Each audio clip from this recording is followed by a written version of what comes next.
Boo'ichi ijoollee koo na bira ga'eera. Boo'ichi bineensota bosonaas ana bira ga'eera. Sabni Itoophiyaa ulfina koo gateera. Ulfina koo amma baranittis waraansii fi beelli kun hin dhaabbatu naan jedheera. Nagaa fi araarri Waaqayyoo hunda keessaniif haa ta'u. Akkam jirtu hordoftoonni Alex Tubee saayitii kanaa odeeffannoowwan kiristaanaa wal qabatan qabannee dhufneerraa hanga xumuraatti turtiin keessan waliin haa ta'u jenna. Dhaggeeffattoota keenya namooti yeroo jalqabaaf gara chaanalii keenyaa dhuftan chaanalii keessan kana saabskiraayib gochuudhaan eegalaa isiniin jecha amma kallattiimaan gara odeeffannoo qabannee dhufneetti isin dabarsuun dura hubachiisa guddaa tokko qabna. Dhaggeeffattoota keenya odeeffannoon har'aa namni kamiyyuu kan gurra qabu haa dhaggeeffatu, haa kadhatus gara Waaqayyoottis haa deebi'u jecha. Kanaaf odeeffannoo kana akka xumurtaniin dhalootaaf qooda gahee keessan bahaa. Tole waan jettaniif Waaqayyo isin haa eebbisu, hamaas isinirraatii haa qabu isiniin jenna. Gorsuufis ta'e ifachuun dura, dubbachuu fi barreessuun dura, hiriyoota kee waliin taphachuun dura, kennaawwan garaa garaa namaaf kennuun dura, egaa waan hundumaa gochuun dura al takka dhaabbadhu, onnee kee fi yaada kee madaali. Kana jechuun keessa kee jaalalli hin jiru yoo ta'eef homaayyuu hin raawwatin. Yesuus iyyuu jaalalaan ala homaayyuu raawwatee hin beeku. Nutis jaalala utuu hin qabaatiin homaayyuu akka goonu Waaqayyoo hin fedhu. Tokkoffaa Qorontos boqonnaa 13 irratti akkas jedha. Afaan namoonni yookiis afaan ergamoonni Waaqayyoo dubbataniin dubbadhee jaalala yoon qabaachuu baadhee ani akka sibiilaa kililchuu yookaas dibbee kosh kosh jedhuun ta'e jechuudhaan lubi bal'inaa harkaa waa'ee jaalalaa dubbataniiru. Kanatti aansuudhaan ergaa guddaa waa'ee biyya keenyaa dubbatamee raawwatamaa turee fi ammas raawwatamaa jiru akkasumas raawwachuuf kan jiru kan namni Waaqayyoo dubbatan kan isin dhaggeeffachiisnu tahaa. Haalaan dhaggeeffadhaa, waliifis qoodaa isiniin jenna. Yaa uummata Itoophiyaa, waancaa mo'aa mo'attootaa tapha siyaasaa wal qabateef qophaa'aa.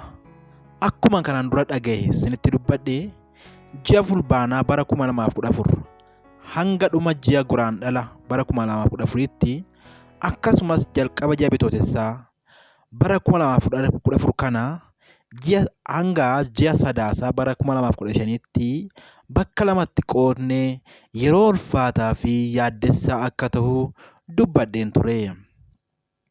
Egaa rakkoo inni jalqabaa sun biyyattii gara haala hamaa, beelaa, godaansaa fi holka'iinsi gabaa kan keessatti mul'atuu fi kutaa isa lammeeffaa jechuun ji'a bitootessaa bara 2014 hanga ji'a sadaasaa bara 2015 keessatti immoo lolli baay'ee hammaataan akka kahu keessumaa ji'a sagaleeffaa yookaan caamsaa keessaa wanti hammaataan keessumaa gara kaabaatti ni mul'ata. Kana keessatti lubbuun namoota hedduu kan itti dhumuu fi biyyattiin kufaatii dinagdee guddaa keessa kan itti galtu ta'a. Kana malees rakkoon kun gara naannolee Oromiyaa fi kibbaatti babal'ataa deemee haala ammeessaatti biyyattii ni darbata. Keessumaa naannoleen akka Finfinnee, Oromiyaa, kibba biyyattii, Benishaangul Gumuz, Amaaraa fi Tigraay tsoomaaf sagadaan fuula Waaqayyootti dhiyaadhaa isiniin jecha. Daandii keessan jijjiiruun dura ofii keessanii of jijjiiraa. Eenyummaa keessan utuu hin jijjiirin namaa fi daandii keessan jijjiiruun homaa hin fayyadu. Egaa gara Waaqayyootti deebinee dursa maalummaa keenyaaf Waaqayyoon haa kadhannu. Egaa barri 2012 hanga bara 2016tti waggoonni jiran waggoota yaaddessoo, dhiphinaa, beelaa, lubbuu baay'een kan itti dhumuu fi yeroo sodaachisaadha biyya keenya Itoophiyaadhaaf. Egaa walumaa galatti Si rakkoon guddaan Itoophiyaa keessatti uumamaa jiru waan lama irratti kan hundaa'edha. Tokkoffaa addunyaa hafuuraa irraa kan ka'edha. Kunis mootummaan Waaqayyoon kan mormu seexanichii fi hojiin jal'inaan raawwachaa jiru irraa kan ka'edha. Inni lammeeffaan yaada namootaa isa hamaa irraa kan ka'edha. Kana jechuun namoota yaada tokko waliif galuu irraa gara yaada wal mormiitti yookaan gara yaada wal dhabdeetti kan seenaa jiranidha. Egaa harki Waaqayyoo garuu Itoophiyaaf diriiree akka jiru argeera. Lapheen cimee Waaqayyoon kadhatu yoo jiraateef Waaqayyo saba kana ni oolcha. Garuu hin kadhatan yoo ta'e magaalaawwan hedduun akka miidhaman argeera ani. Waaqayyo waan natti mul'ise ammallee isinitti hima. Ani waa'ee biyya kanaaf waggaa baay'ee kadhadheera. Waaqayyo biyya kanaaf harka isaa akka ol kaasu jabeessinee haa kadhannu. Ergaa kana namoota biraan naaf gahaa. Halkan gaarii.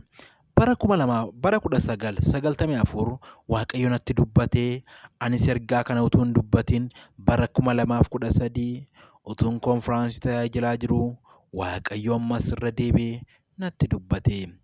Geggeessaan biyya kanaa ni du'a. Boo'ichi guddaan biyyattii irratti ni ta'a jedhee kan inni natti dubbate bara 2004 raawwatameera.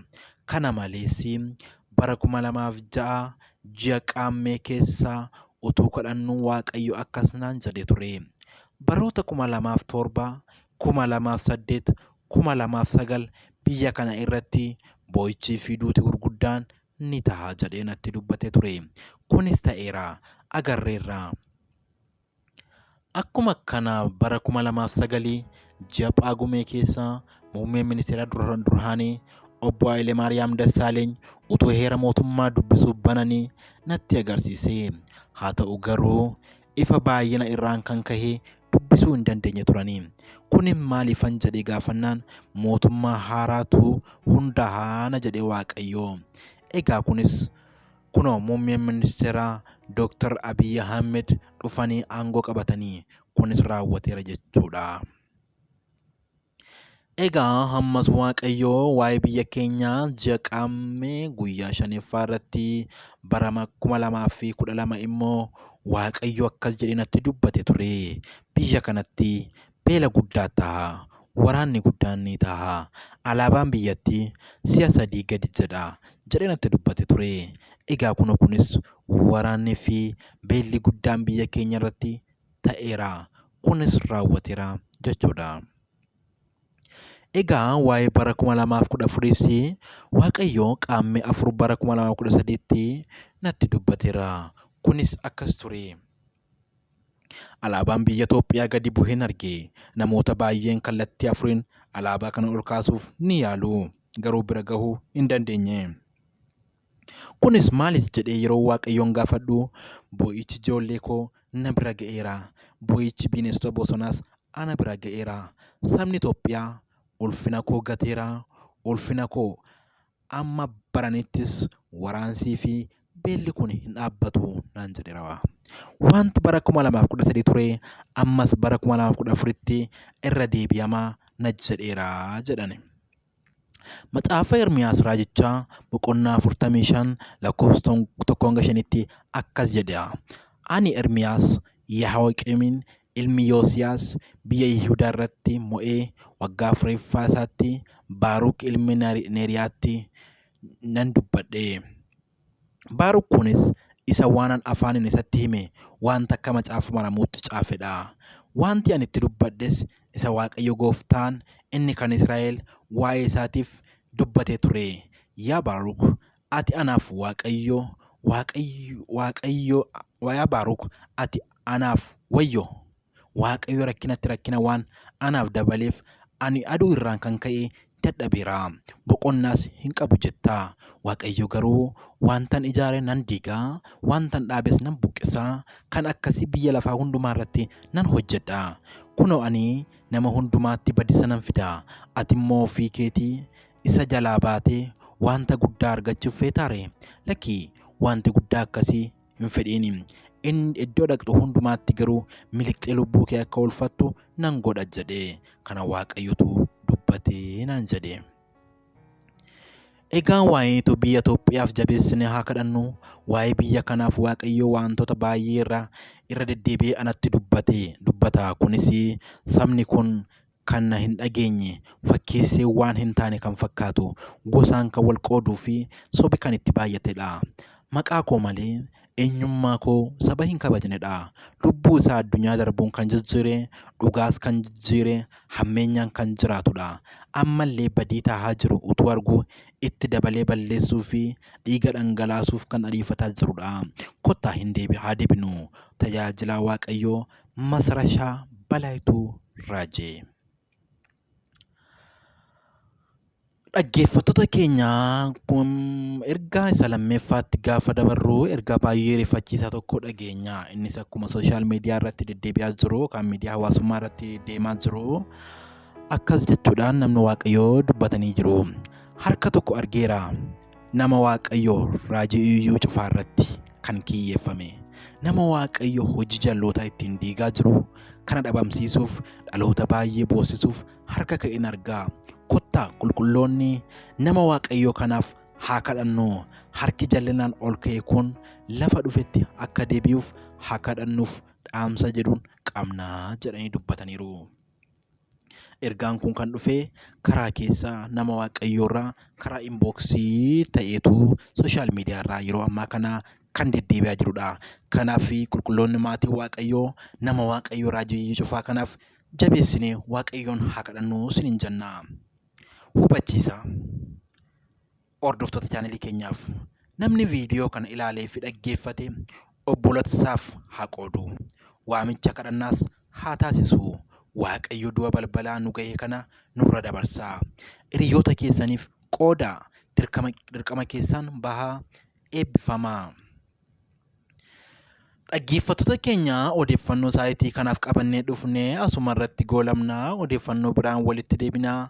Hanga sanatti namooti haaraa waan chaanalii keenyaaf haaraa taatan chaanalii keessan kana Aleeksoo jedhu kana saabskiraayib godhaa. Odeeffannoo nuti yeroo yeroon gadhiisnu akka isin bira ga'uuf mallattoo bilbilaa tuqaa isiniin jenna. Tole waan jettaniif Waaqayyo tole isiniif haa jedhu. Turtii gaarii eebbifamaa. Yaada keessan nu qoodaa. Gooftaan isin haa eebbisu. Turtii gaarii.